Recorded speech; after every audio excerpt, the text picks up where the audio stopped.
Apakah proses globalisasi saat ini melemahkan perekonomian nasional dan kemudian juga melemahkan negara? Menurut saya enggak juga, karena semua proses perkembangan nasional ataupun melemahkan negara pasti ada yang sisi positif dan negatifnya.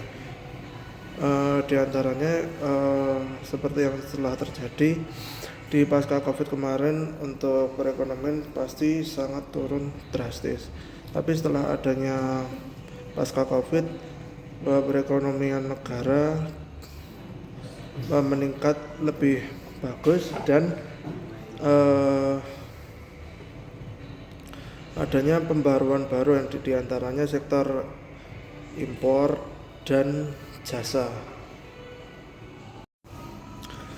Ada dua dampak globalisasi menurut Kompas pada tanggal 20 September tahun 2022. Di antaranya pada sisi positif dan sisi negatif. Sisi positif dampak dari globalisasi ekonomi, di antaranya yang pertama, menstimulus tumbuhnya perekonomian di negara tujuan yang mayoritas adalah negara berkembang seperti negara Indonesia.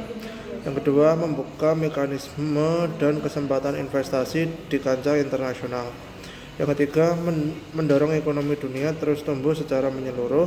Yang keempat, meningkatnya pendapat negara dan menurunnya kemiskinan di dunia.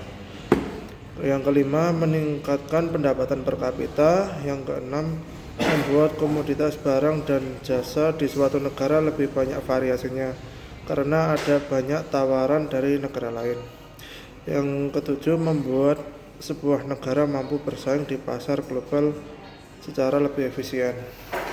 Dan di sisi dampak negatif dari efek globalisasi ekonomi, yaitu satu, menyebabkan tidak efektifnya proses penyesuaian ekonomi di suatu negara.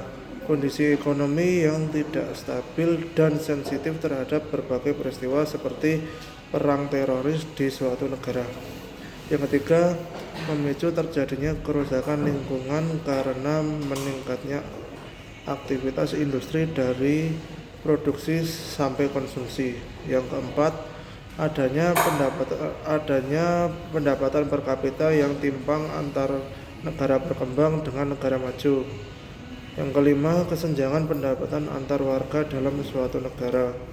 Yang keenam, menurunnya level keamanan dalam pekerjaan karena makin luas lingkup pasar, keamanan transaksi atau pekerjaan semakin sulit didapatkan.